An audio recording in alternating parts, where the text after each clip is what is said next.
Selamat datang kembali. Hari ini kita mau kupas tuntas nih beberapa sumber menarik yang Anda bagikan. Fokus kita kali ini perayaan Sukkot, tapi dari kacamata yang agak beda mungkin ya, menurut Beit Israel International dan juga catatan Gedi Efraim. Kita punya kutipan dari tulisan judulnya Sukkot, Perayaan Universal Menuju Pencerahan dan Persatuan Ilahi. Sama satu lagi, Ushpizin Sukkot, Membangun Tahta Shekinah untuk Geula. Keduanya ini nyajin visi yang kuat banget ya dari Beit Israel International dan Gedi Efraim Notes. Khususnya ngelihat ke Sukkot 5786 dan tahun-tahun setelahnya. Jadi misi kita kali ini apa nih? Ya membongkar makna Sukkot yang lebih dalam lah menurut sumber-sumber ini. Bukan cuma perayaan Yahudi yang historis gitu, tapi sebagai festival universal yang bicara soal penebusan, persatuan, sama hubungan ilahi yang lebih erat. Oke, mari kita gali lebih dalam ya. Langsung aja nih. Sumber-sumber ini kan bilang Sukkot itu lebih dari sekedar mengenang perjalanan di padang gurun. Ada penekanan soal perlindungan ilahi sebagai sesuatu yang, bisa dialami sekarang. Ini gimana ya maksudnya? Iya, ini menarik sekali ya. Penekanannya itu pada iman, ya, keyakinan gitu. Dan ketergantungan total pada Sang Pencipta. Menurut catatan Gedi Efraim, perlindungan ini tuh bukan memori aja, tapi pengalaman spiritual yang relevan banget sekarang. Nah, Beit Israel International malah lebih jauh lagi.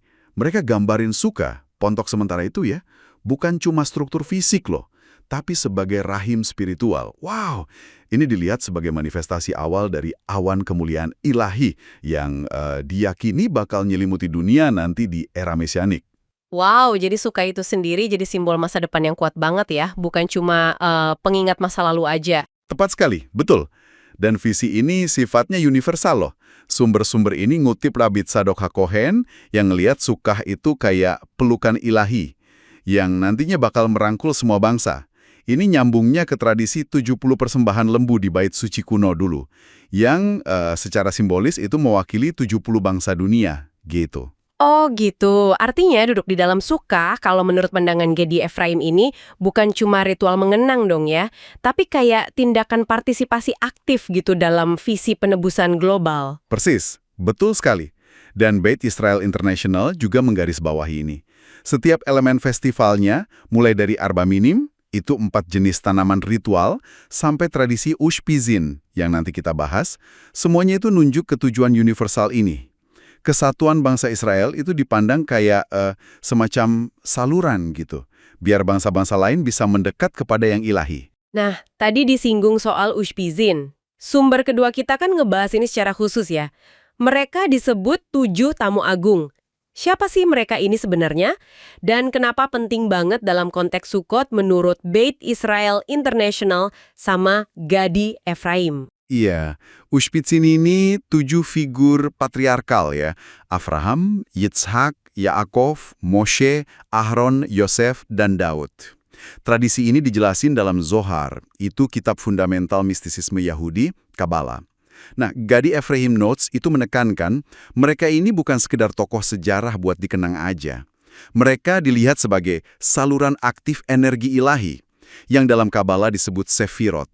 Semacam atribut atau pancaran ilahi gitu. Masing-masing bawa kualitas spiritual tertentu, kayak chesed, kebaikan hati, atau gifura, kekuatan, ketegasan gitu.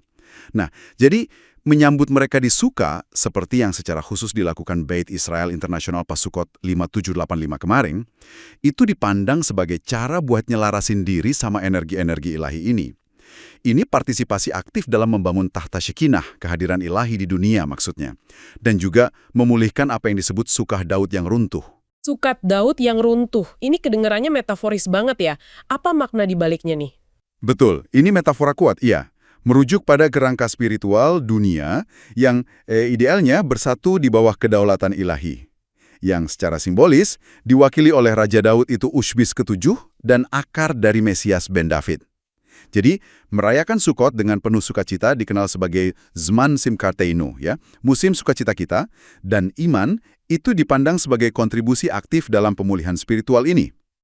Sukacita itu sendiri, seperti yang ditekankan Rebbe Nachman dari Breslov dan digaungkan lagi sama Gedi Efraim, itu energi spiritual yang transformatif banget.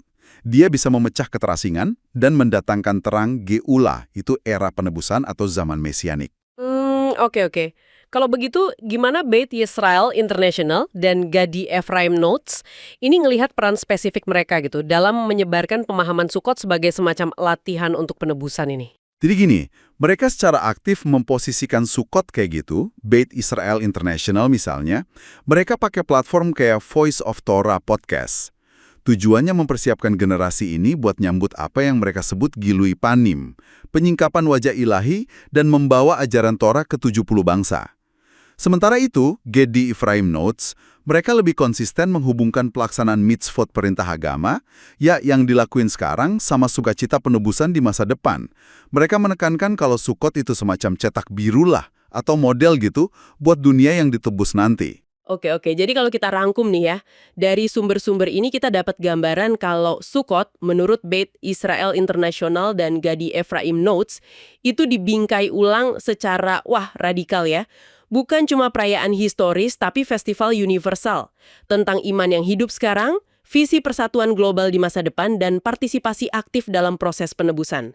Lewat sukacita dan menyambut energi ilahi via Ushbizin itu, sebuah perspektif yang sangat berorientasi ke masa depan ya. Iya, persis. Benar sekali. Intinya kan visi Sukkot sebagai penanda jalan gitu, menuju pemenuhan akhir zaman. Pas semua bangsa diharapkan bersatu dalam pengenalan akan Sang Pencipta. Ini visi yang akarnya kuat banget dalam tradisi mistik kayak Zohar. Tapi dihidupkan lagi dan diaktualisasikan buat generasi sekarang oleh kelompok-kelompok ini. Nah, ini nyisain satu pemikiran menarik nih buat Anda renungan ya.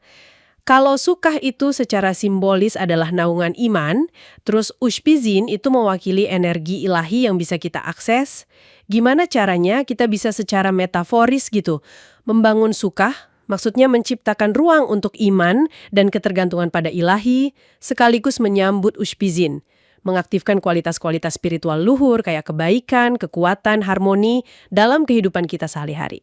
Sebagai cara kita ikut kontribusi gitu pada visi persatuan dan pencerahan universal yang digambarkan sumber-sumber ini.